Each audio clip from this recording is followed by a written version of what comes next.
തിരുവനന്തപുരം പാറശാലയിലെ ഷാരോൺ രാജ് വധക്കേസിൽ ഇന്ന് വിധിയുണ്ടായേക്കില്ല. ശിക്ഷാവിധിയിൽ വാദം നടക്കും. നെയ്യാറ്റിൻകര അഡീഷണൽ സെഷൻസ് കോടതിയിലാണ് വാദം നടക്കുക.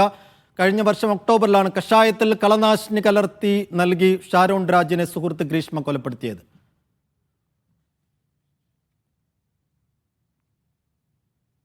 ഗ്രീഷ്മയുടെ അമ്മ സിന്ധുവിനെതിരെ നിലവിൽ നിയമ നടപടിക്കില്ലെന്ന് ഷാരോണിന്റെ സഹോദരൻ വിഷമം കൊണ്ടാണ് ഹൈക്കോടതിയെ സമീപിക്കുമെന്ന് അച്ഛൻ പറഞ്ഞത്. ഗ്രീഷ്മയ്ക്ക് പരമാവധി ശിക്ഷ കിട്ടിയാൽ മതിയെന്നും ഷിമോൻ രാജ് മീഡിയ വണ്ണിനോട് പറഞ്ഞു. പരമാവധി ശിക്ഷ കിട്ടുമെന്ന് തന്നെയാണ് പ്രതീക്ഷ ഗ്രീഷ്മയ്ക്ക്. അതെ, തീർച്ചയായിട്ടും. കാരണം ഞങ്ങൾ പ്രതീക്ഷ പോലെയുള്ളൊരു വിധിയായിരുന്നു. 4 സെക്ഷൻസ് വന്നിട്ടുണ്ട്. അപ്പോൾ ഞങ്ങളത് തന്നെയാണ് പ്രതീക്ഷിച്ചിരുന്നത്. അപ്പം ശിക്ഷേൻ്റെ കാര്യത്തിലും ബഹുമാനപ്പെട്ട കോടതി പരമാവധി ശിക്ഷ കൊടുക്കുമെന്ന് തന്നെയാണ് ഞങ്ങളുടെ വിശ്വാസം. കോടതിയിൽ പ്രതീക്ഷയുണ്ട്. ഇന്നലെ അമ്മ സിന്ധുവിനെ വെറുതെ വിട്ടിരുന്നു. അപ്പോൾ അതിനെതിരെ എന്തെങ്കിലും നിയമ നടപടിയിലേക്ക് പോകുമോ? കാരണം അച്ഛൻ ഇന്നലെ പറഞ്ഞത് ഹൈക്കോടതിയെ സമീപിക്കാനൊക്കെ ഒരുങ്ങുന്നു എന്നായിരുന്നു. ഇല്ലില്ല, അങ്ങനെയുള്ള തീരുമാനങ്ങളൊന്നും എടുത്തിട്ടില്ല. ശരിക്കും അത് പപ്പ ഇന്നലെ ഒരു വിഷമത്തിൻ്റെ പുറത്ത്, അതായത് വൈകാരികമായിട്ടുള്ളൊരു നിമിഷത്തിൽ പറഞ്ഞതാണ്. ശരിക്കും തെളിവുകളുടെ അടിസ്ഥാനത്തിലാണ് കോടതി വിധി വന്നിട്ടുള്ളത്. അത് പൂർണ്ണമായിട്ട് ഞങ്ങൾ അംഗീകരിക്കുകയാണ്. ഞങ്ങൾക്ക് വേണ്ടിയിരുന്നത് ഗ്രീഷ്മേനെയും അത് പക്ഷേ കൂടെ പ്രതികളായിട്ടുള്ള എല്ലാവരും വേണം. എന്നാൽ തെളിവുകളുടെ അടിസ്ഥാനത്തിൽ അമ്മാവനും വന്നിട്ടുണ്ട്, ഗ്രീഷ്മയ്ക്ക് 4 സെക്ഷൻസ് വന്നിട്ടുണ്ട്.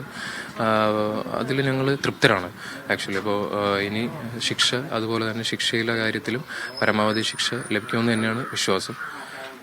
അങ്ങനെയാണ് പ്രതീക്ഷ.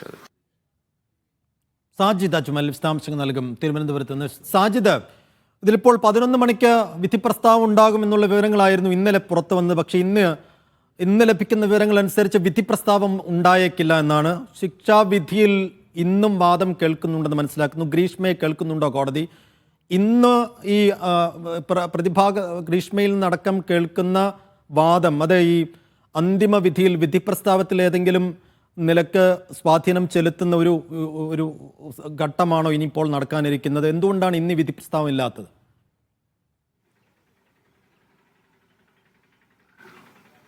സൈഫുദ്ദീൻ, സാധാരണ എല്ലാ കേസിലും ആദ്യം കുറ്റക്കാരാണെന്ന് കണ്ടെത്തുകയും പിന്നെ അതിന്മേൽ ചെറിയൊരു വാദപ്രതിവാദങ്ങൾ നടക്കും. പിന്നീട് അതൊക്കെ എല്ലാം തന്നെ ജഡ്ജിയുടെ തീരുമാനമാണ്.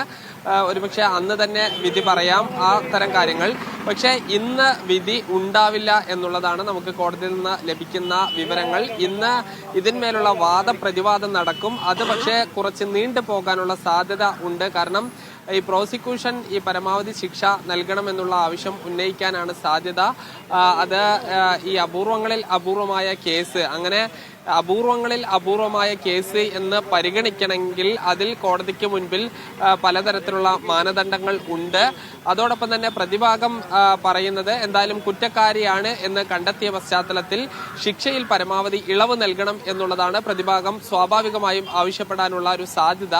അങ്ങനെയാണെങ്കിൽ ഗ്രീഷ്മയുടെ പ്രായം പരിഗണിക്കണം എന്ന് പറയും. ഇപ്പോൾ 23 വയസ്സ് കഴിഞ്ഞ് 24 വയസ്സ് ആകുന്നതേ ഉള്ളൂ ഗ്രീഷ്മയ്ക്ക്. ഇനിയും ഒരുപാട് കാലം ഈ സമൂഹത്തിൽ ജീവിക്കേണ്ടതുണ്ട്. അതുകൊണ്ട് ഈ ഒരു പരമാവധി ശിക്ഷ ഒഴിവാക്കി പരമാവധി ശിക്ഷയിൽ ഇളവ് നൽകണമെന്ന ആവശ്യം ഉന്നയിക്കും. അതോടൊപ്പം തന്നെ ഗ്രീഷ്മയുടെ അച്ഛനും അമ്മയും ഉൾപ്പെടെയുള്ളവർ പ്രായമായ ആളുകളാണ്. അമ്മ നിരപരാധിയാണ് എന്ന് കണ്ട് കോടതി വിട്ടയക്കുകയും ചെയ്തിരുന്നു.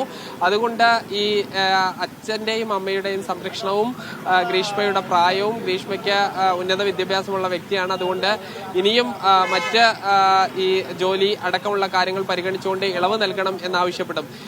അതിന് പിന്നീട് പ്രോസിക്യൂഷൻ ഒരു മറുവാദം ഉന്നയിക്കും. ഈ രീതിയിലാണ് കോടതി നടപടികൾ മുന്നോട്ട് പോവുക. അതൊരുപക്ഷെ നീണ്ടുപോകാനുള്ള സാധ്യത ഉണ്ട്.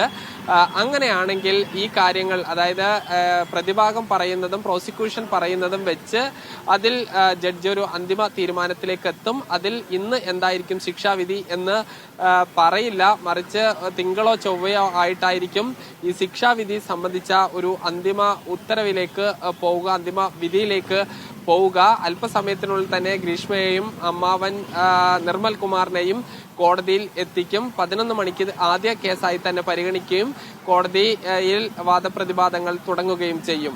സൈഫുദ്ദീൻ.